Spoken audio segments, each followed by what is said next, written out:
Так. Енді біз тригонометрияның кері тригонометриясын өте қояйық. Арк. Соларға өтеміз да. Енді қызық жағдайы ол формулалардың қорытуы негізі университетте қорытылады. Аты қандай? Кері ғой. В общем, туындыларды шығаруда кері амал бар. Кері функцияның туындысы дегенше. Сол нәрсемен қорытылып шығады да ол нәрсе. Соған біз енді формуласын жаза қояйық. Оны қазір сіздер түсінбейсіздер. Так, бір жазсақ. Бірінші функция арк синус x қой. Мінекей. Осы нәрсенің несі? Туындысы. Бізде тең болады, сіздер дайын формуланы уже көргенсіздер ғой. Бір бөлінген нерде x квадрат ненің астында? Түбір астында. Бұл просто не болса?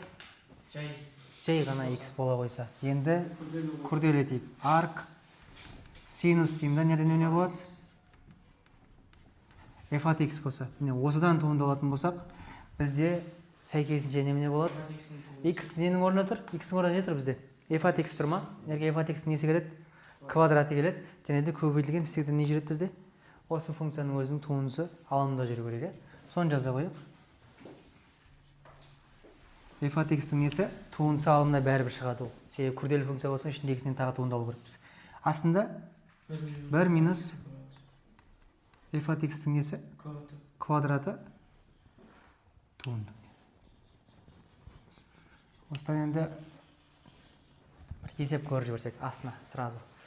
Давайте көре қойық. Арк синус дейміз да, мынаның ішіне бірдеңе жай жүре салға болады. X куб плюс, мысалы үшін 2x. Осыдан туындала салайық. Туындалатын болсам, немене болады? Үстіне немене болады екен? Осы күрделі функцияның өзінен туынды ма? Өзінен туынды. 3x квадрат болады, плюс 2 болады, бөлінген. 1 минус, мына функцияның несі? Қараңдар. Өз емес, квадраты тұр бізде. Осы функция. X куб плюс 2x-тің несі? Квадраты болады. Егер де жауап, екі жауапты бірдеңе болса, мынаны не істейміз? Квадратта бас жеріп, сол жерден екінші жауапты іздейміз. Атак туындысы қандай екен? Осылай қалады екен. Кеттік енді арк неге өтеміз? Арк косинус x-тің туындысы. Арк ко деген кезде немене болады дедім біз? Минус болады дедік. Тура осы формуланың несі болады?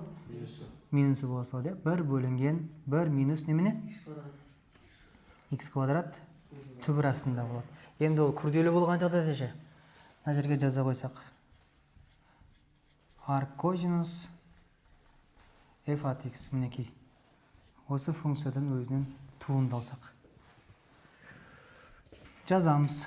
Минус f от x-тің туындысы бөлінген 1 минус f от x-тің несі менде? Квадраты болады. Нерде? Түбір астында. Мінекей.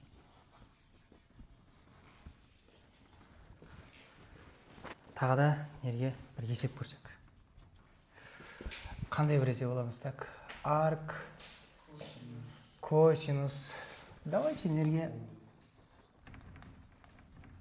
бидейік. Ішіне не істейміз? Тригонометриялық функцияны тағы жерейік. Осы функцияны туындысын алайық. Немене болады? Так, мынаның туындысы. Косинус x бөлінген 1 минус немене? Синус квадрат x. Аха. Осының астында түбір астында не бар еді бізде? Не бар еді? Не бар еді? Минус бар еді. Мынау немене болады? Немене шығады түбірдің сыртына? Жауабы? Минус 1 екен, е? Косинус x шығады, мына бір минус қана қалады. Түсінікті ғой? Ішіндегі функциядан не істейміз? Алына туындысын, сол функционерге квадратты алып келе қояды. Косинус пенен синус, арк синус пен арк косинус деген ғой. Осылар. Өшір. Так, қараңыздар. Енді келесі функциялар қандай еді? Арк тангенске келдік қоя. Арк тангенс x-тікі, осының туындысы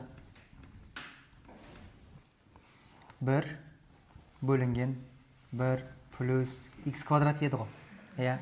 Енді x-тің орнында күрделі функция болса. Арк тангенс нерде?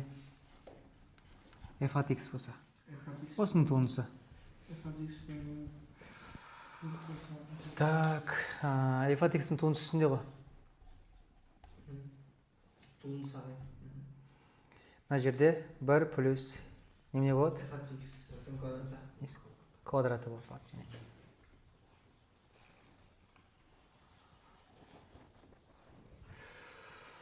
Ал көрейік енді. Мынадай бір есеп көрсек. Арттан кеңістігінде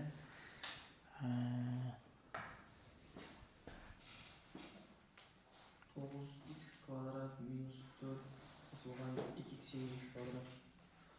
Давайте мынаны көрейік. Минус синус x болады. Алып көрсек, туындысы үстінде қандай болады? Минус синус x бөлінген астында 1 плюс косинус квадрат x.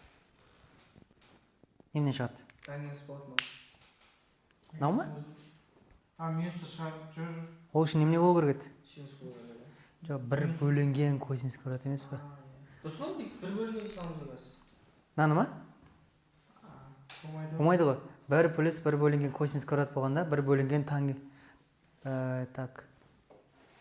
Нерге тангенс керек еді?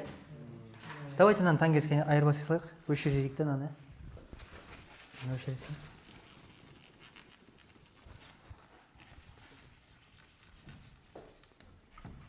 Видео не істеп тұр?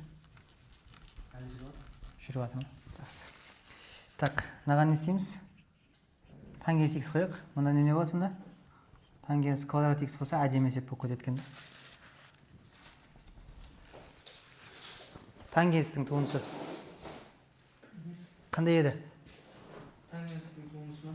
Иә. Косинус квадрат x еді. Мынандай емес пе? Бір бөлінген косинус квадрат x. Дұрыс па? Мынау немене? Негізі тригонометрия тепенің бір бөлінген косинус квадрат. Бір болып кетеді.